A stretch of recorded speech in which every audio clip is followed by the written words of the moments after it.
Hello बच्चों, तो चलिए इस प्रश्न को पढ़ते हैं। दिखाइए कि 1/वर्गमूल 5 एक अपरिमेय संख्या है। तो यहाँ पर देखो, हमें दर्शाना है कि 1/वर्गमूल 5 जो है वो एक अपरिमेय संख्या है। तो प्रश्न में आगे बढ़ने से पहले इस प्रश्न से संबंधित जो मुख्य उदाहरण है उसकी हम चर्चा कर लेते हैं। तो देखो, मुख्य उदाहरण क्या हो जाएगी।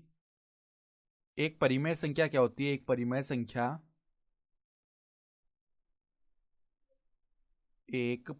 संख्या P/Q के रूप की होती है।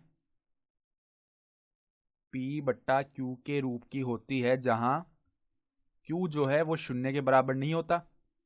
P व Q दोनों सह अभाज्य संख्याएं होती हैं।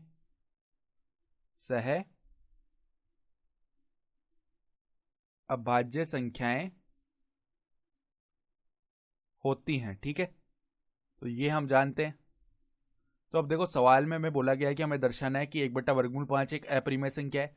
तो एक बार के लिए हम मान लेते हैं कि एक परिमेय संख्या है। माना कि 1/वर्गमूल 5 एक परिमेय संख्या है। तो अगर ये अपरिमेय हो रही होगी ना, तो बाद में हमें पता चल जाएगा विरोधाभास से, ठीक है। एक परिमेय संख्या है,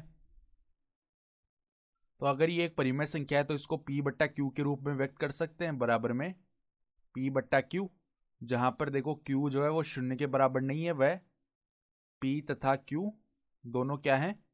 सह अभाज्य संख्याएं हैं। तो इस प्रकार पहले ने इसे व्यक्त कर दिया, ठीक है। तो अब देखो, दोनों तरफ यहाँ पे क्या करते हैं, हम वर्ग कर लेते हैं। तो 1/5 बराबर क्या आ जाएगा? P² / Q², ठीक है। तो यहाँ से Q² का जो मान है वो किसके बराबर आएगा? 5P² से। 5P² के बराबर, इसका मतलब क्या हो गया? Q² 5 से विभाज्य है। अब किसी संख्या का जो वर्ग है वो 5 से विभाज्य है, तो वो संख्या भी 5 से विभाज्य होगी ना। तो हम क्या बोल सकते हैं? Q भी 5 से विभाज्य है। 5 से विभाज्य है, ठीक है। ये हो गया। तो अगर Q 5 से विभाज्य है ना, तो Q को हम क्या लिख सकते हैं? 5R लिख सकते हैं। तो अब देखो, इस समीकरण में Q² बराबर 5P² में हम Q बराबर 5R रख देते हैं। तो 5R का स्क्वायर बराबर में 5P²। यहाँ से ये बन गया हमारा 25R² बराबर में 5P²। तो यहाँ से 5 जो है 25 को 5 बार विभाजित कर देगा। तो यहाँ से P² का मान क्या आ गया? 5R²। इसका मतलब क्या हो रहा है कि P² 5 से विभाज्य है, ठीक है। P² अगर 5 से विभाज्य होगा ना, तो P भी 5 से विभाज्य हो जाएगा। इसका मतलब क्या है? P भी 5 से विभाज्य है। तो अब ध्यान से देखो, हमने शुरू में क्या बोला था कि P और Q दोनों सहअभाज्य संख्याएं हैं, लेकिन Q भी 5 से विभाज्य आ रहा है और P भी 5 से विभाज्य आ रहा है। तो इसका मतलब क्या है? सहअभाज्य का मतलब होता है कि दोनों संख्याओं में एक के अतिरिक्त कोई भी उभयनिष्ठ गुणनखंड नहीं होगा। लेकिन P और Q में तो 5 हो रहा है उभयनिष्ठ गुणनखंड। तो देखो, यहां P व Q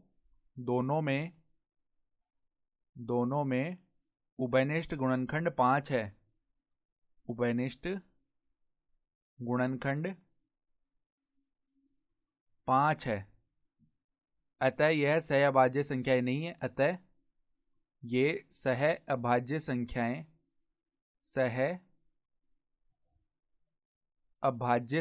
नहीं है। तो अगर ये सहअभाज्य संख्याएं नहीं है ना, तो यहां से क्या हो गया कि P/Q जो हमने माना था परिमेय है, वो अपरिमेय हो गई ना, क्योंकि ये सहअभाज्य संख्या हो ही नहीं रही है। और परिमेय संख्याओं के लिए आवश्यक है कि P और Q दोनों सहअभाज्य संख्या हो। तो इसका मतलब क्या हो गया कि 1/वर्गमूल 5 एक परिमेय संख्या नहीं है, अपरिमेय संख्या है, ठीक है। एक अपरिमेय संख्या, यानी हमने जो शुरू में माना था उससे हमें विरोधाभास परिणाम मिला। तो हम क्या बोल सकते हैं? 1/वर्गमूल 5 एक अपरिमेय संख्या है, ठीक है। और सवाल में हमें यही दर्शाना भी था। तो इस प्रकार से हमने दर्शा दिया। तो आशा करता हूँ कि आपको यह प्रश्न समझ में आया होगा। धन्यवाद।